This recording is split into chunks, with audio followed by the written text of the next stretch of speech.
Pterosaurs had wings of skin stretched between one.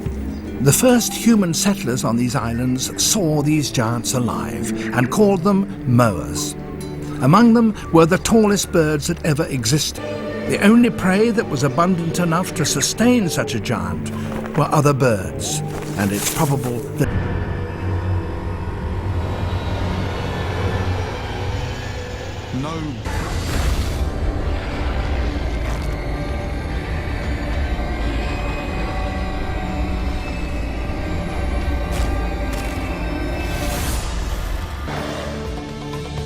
Most oviraptors looked like birds and stuck to bird-like sizes, the largest being smaller than an ostrich.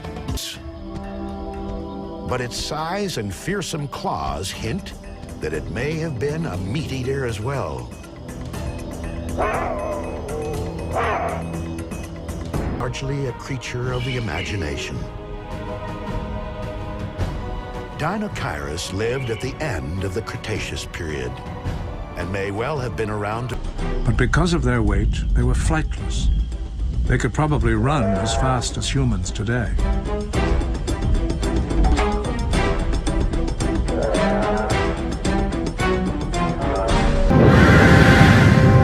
Barosaurs consumed huge quantities of leaves from these giant stands. Man was probably losing them.